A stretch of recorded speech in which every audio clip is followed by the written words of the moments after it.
हाँ, तो जो हमारे गैसियस स्टेट में है वह थर्मल एनर्जी डोमिनेट करती है किसके ऊपर? फोर्स ऑफ अट्रैक्शन के ऊपर, जिसकी वजह से हमारा जो मॉलिक्यूल्स होते हैं गैस के वह काफ़ी दूर दूर होते हैं।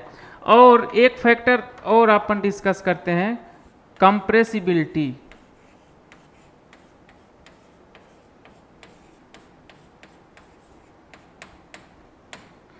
कंप्रेसिबिलिटी यानी हम कौन स्टेट के मैटर्स को कितना कंप्रेस कर सकते हैं, कितना दबा सकते हैं। तो कंप्रेसिबिलिटी की बात की जाए तो यहाँ पे सॉलिड को हम नहीं कंप्रेस कर सकते हैं, थोड़ा बहुत कंप्रेस होता है लेकिन उसको हम नेग्लेजिबल करते हैं, और सॉलिड को हम कंप्रेस नहीं कर सकते हैं। वहीं बात की जाए लिक्विड की तो इसको थोड़ा बहुत, इसको भी कंप्रेस नहीं किया जाता।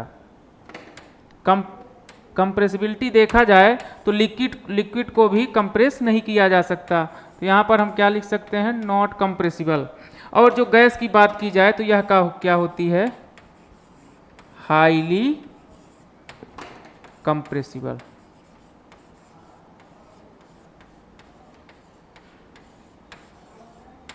तो जो हमारी गैस होती है वह हाईली कंप्रेसिबल होती है। हम अपन गैस को क्या कर सकते हैं? कंप्रेस अच्छे से कर सकते हैं। लिक्विड और सॉलिड में कंप्रेसिबिलिटी नहीं होती है।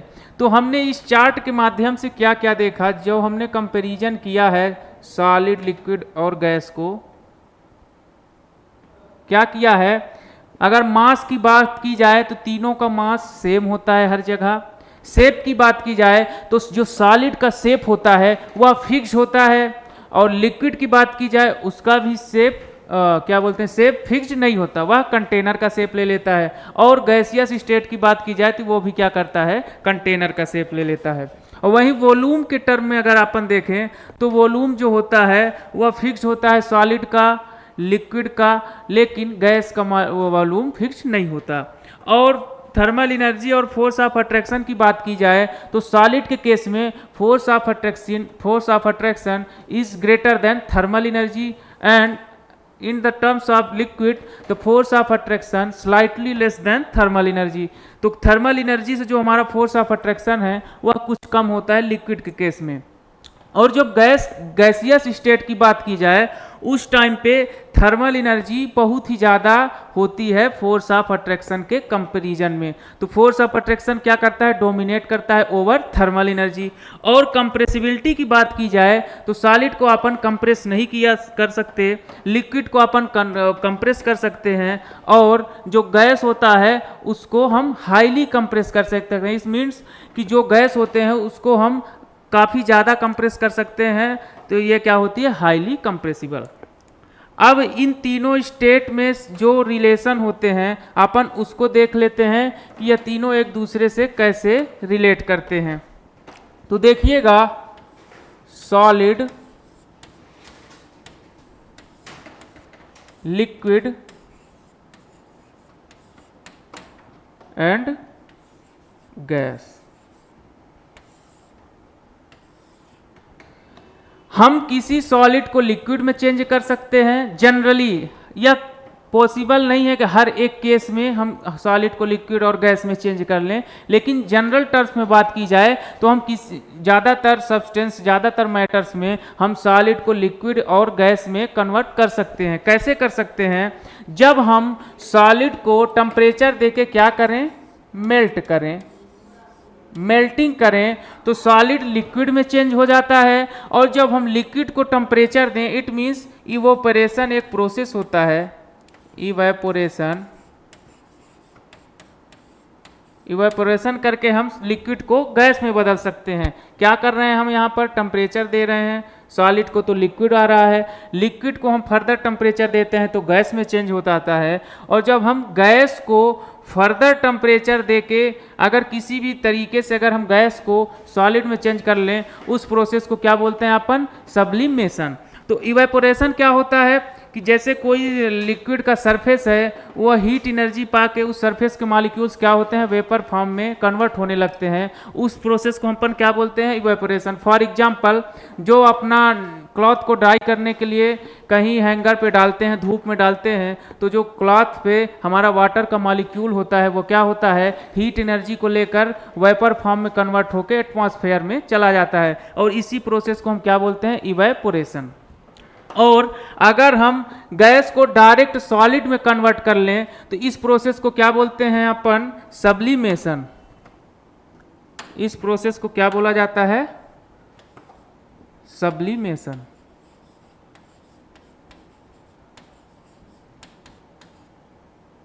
ना ना ना ना, सब्लिमेशन नहीं। जब हम किसी सॉलिड को डायरेक्ट गैस पे कन्वर्ट करते हैं उस प्रोसेस को क्या बोला जाता है, सब्लिमेशन।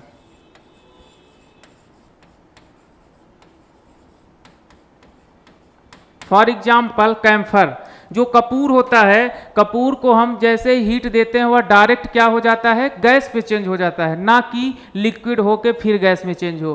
तो कैम्फर क्या होता है, एग्जाम्पल होता है सब्लिमेशन का। इसमें क्या होता है, सॉलिड को हम हीट देते हैं और जैसे ही हीट एनर्जी देते हैं वह डायरेक्ट गैस पे चेंज हो जाता है, वह बीच का प्रोसेस छोड़ देता है। जबकि जो हमारी साइकिल है वो क्या बोलती है, किसी भी सॉलिड को हम अगर हीट एनर्जी देंगे तो सॉलिड पहले लिक्विड में चेंज होगा, फर्दर जब हम लिक्विड को हीट एनर्जी देंगे तो वह क्या होगा, गैसियस स्टेट में चेंज हो जाएगा। और अब बात की जाए इसके रिवर्स प्रोसेस की, तो जब हम किसी गैस को फ्रीज करते हैं, टेम्परेचर कम करते हैं उसका, तो वह लिक्विड में चेंज हो जाती है, और लिक्विड का जब अपन टेम्परेचर कम करते हैं, फ्रीज करते हैं, तो वह क्या हो जाता है, सॉलिड में चेंज हो जाता है। अब अपन एग्जाम्पल देखें तो जो ड्राई आइस होता है, सॉलिड CO2, उसको जब हम एटमॉस्फेरिक टेम्परेचर पे रखते हैं तो क्या होता है, वह धीरे धीरे पिघलने लगता है, क्या हो जाता है, लिक्विड में चेंज होता है। और जब वह लिक्विड में हो जाए और उसको हम और हीट दे दें तो वह क्या हो जाएगा, गैस पे चेंज हो जाएगा। तो यह तीन आपस में इंटर रिलेटेड हैं, एक दूसरे का कन्वर्जन हो सकता है, पॉसिबिलिटी रहती है कि आप कितना टेम्परेचर किसको दे रहे हैं, किसका कितना टेम्परेचर निकाल रहे हैं। तो ये हो गए अपने एग्जाम्पल सॉलिड लिक्विड के कन्वर्जन के।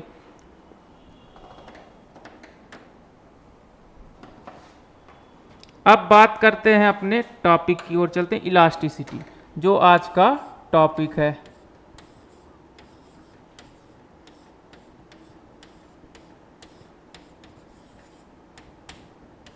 इलास्टिसिटी, तो देखिएगा जो इलास्टिसिटी है, यहां से हमको क्या समझ में आ रहा है, इलास्टोमर, इलास्टोमर से निकल के आया है हमारा इलास्टिसिटी। तो इलास्टिसिटी की बात की जाए, आपने काफ़ी जगह सुना होगा इलास्टिक पैंट, इलास्टिक रबड़। यानी इलास्टिक का मतलब क्या हो रहा है कि कोई ऐसी चीज़ जिसको हम डिफॉर्म करें तो वह फिर से क्या हो जाए, अपने पुराने स्टेट पे आ जाए। तो इलास्टिसिटी की अगर डेफिनेशन की बात की जाए तो अपन क्या बोलते हैं, द प्रॉपर्टी ऑफ मटेरियल और matter by virtue of which a body tends to regain their original shape and size after the removal of deforming force. तो इलास्टिसिटी क्या होती है कि जब हम किसी बॉडी पे कोई डिफॉर्मिंग फोर्स लगाएं और वह क्या हो जाए, डिफॉर्म हो जाए, लेकिन जैसे ही हम डिफॉर्मिंग फोर्स को उस बॉडी से हटाएं तो वह बॉडी अपने ओरिजिनल शेप और साइज को क्या कर ले, रीगेन कर ले। फॉर एग्जाम्पल, जैसे अपने पास रबर होता है, रबर को जब अपन खींचते हैं तो वह पहले क्या हो जाता है, उसका आकार बढ़ जाता है, शेप और साइज दोनों चेंज होता है। हम क्या कर रहे हैं, बाहर से डिफॉर्मिंग फोर्स लगा रहे हैं, और जैसे ही रबर को अपन छोड़ते हैं, डिफॉर्मिंग फोर्स हटाते हैं, वह पुनः अपने ओरिजिनल शेप और साइज में आ जाता है। तो इसी प्रॉपर्टी को हम क्या बोलते हैं, इलास्टिसिटी। किसी भी मैटर की वह प्रॉपर्टी जिसकी वजह से वह अपने पुराने शेप और साइज को रिगेन कर ले, उसी प्रॉपर्टी को अपन क्या बोलते हैं, इलास्टिसिटी। तो डेफिनेशन अगर अपन लिखें तो the properties of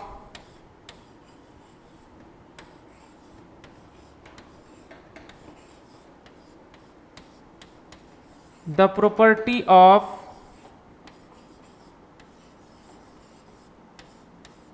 property of matter by virtue by virtue of which a body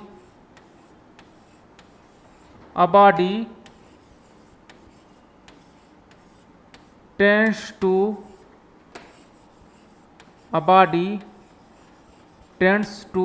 regain their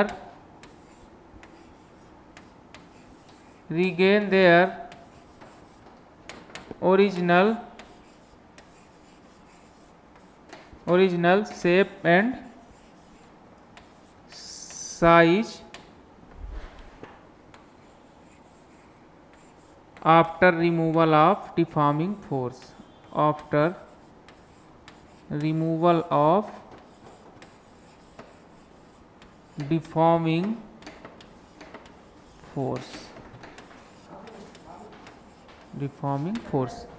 तो डेफिनेशन में हमने क्या लिखा?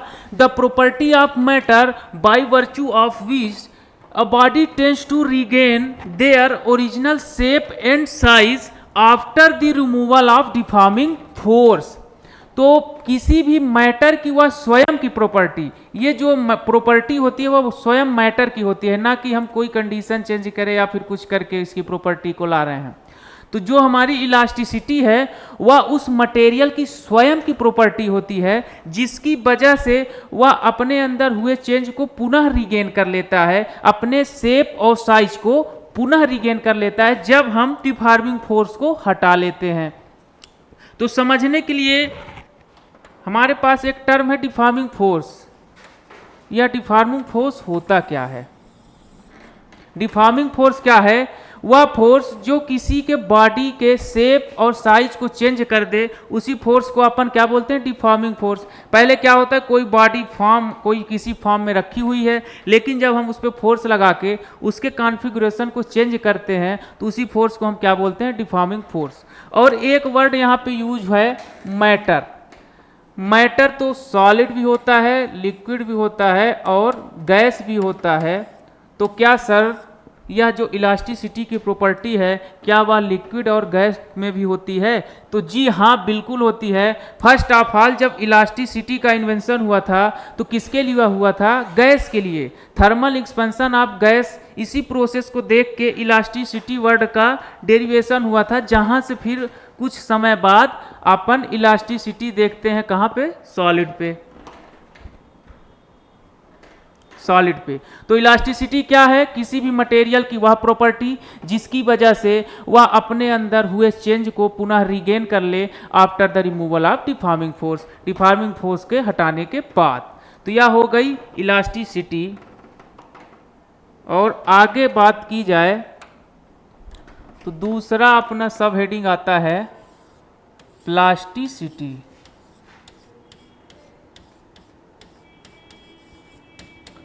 प्लास्टिसिटी क्या होती है? यह जस्ट अपोजिट होती है किसके? इलास्टिसिटी के.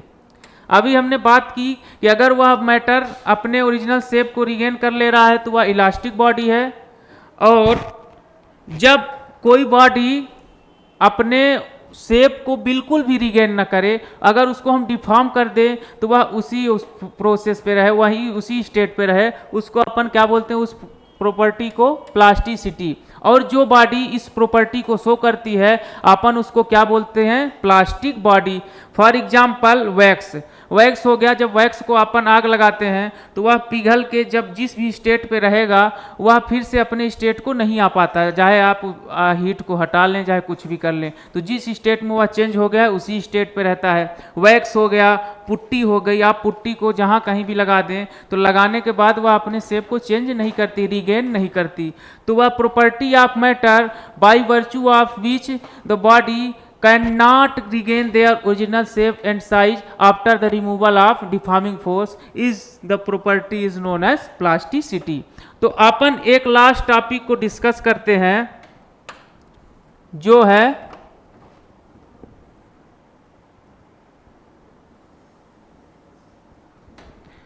Classification of solid on the basis of elasticity.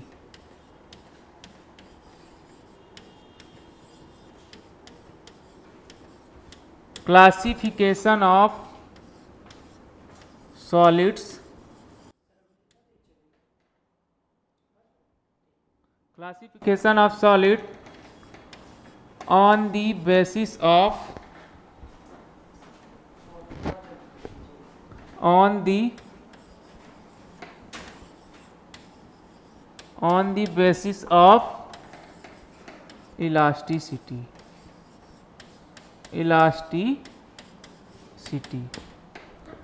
अब अपन क्या करेंगे, सॉलिड को क्लासिफाई करेंगे इलास्टिसिटी के बेसिस पे। इलास्टिसिटी के बेसिस पे सॉलिड को किस प्रकार से क्लासिफाई किया जाता है। तो जब इसकी बात की जाए तो पहला अपन क्या बोल सकते हैं, इलास्टिक बॉडी। पहले क्या होती है, इलास्टिक बॉडी। दूसरी प्लास्टिक बॉडी,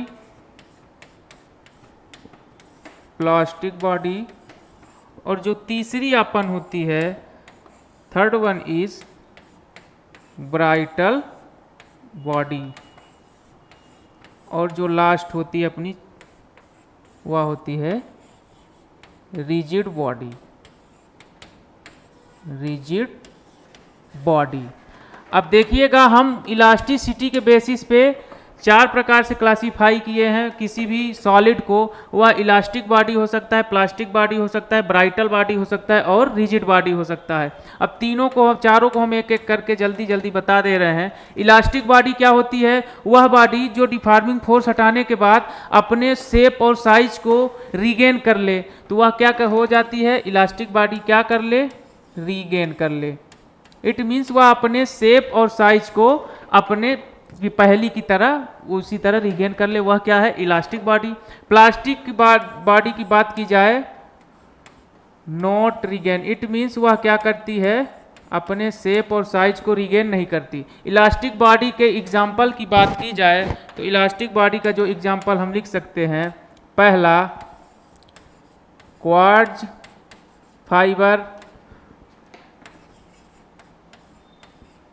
फाइबर और एलिफेंट टीथ, ये 2 एग्जाम्पल हो गए इलास्टिक बॉडी के। प्लास्टिक बॉडी की बात की जाए तो अपनी हो जाती है पुट्टी, वैक्स, etc। और ब्राइटल बॉडी की बात की जाए तो ब्राइटल बॉडी क्या होती है, ऐसे सॉलिड्स जिस पे हम डिफॉर्मिंग फोर्स लगाएं तो वह क्या हो जाए, स्मॉल पीसेस पे क्या हो जाए, कन्वर्ट हो जाएं। फॉर एग्जाम्पल अपन क्या लें, ग्लास ले लें, कांच का टुकड़ा।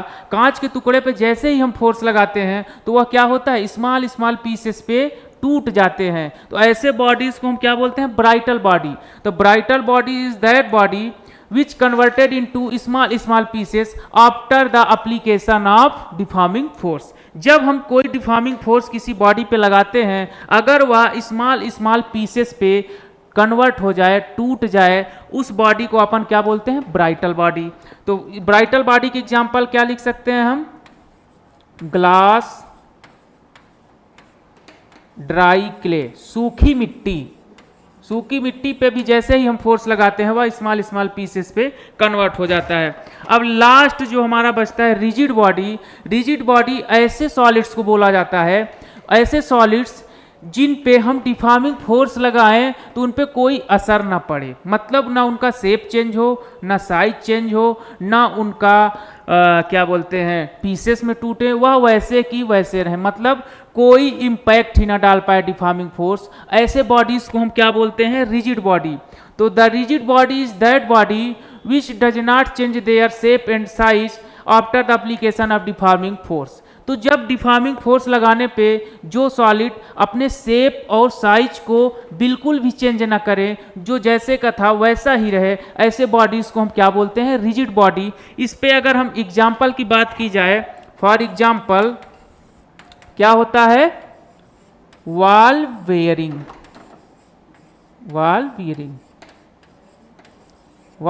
क्या होता है, एक एग्जाम्पल होता है।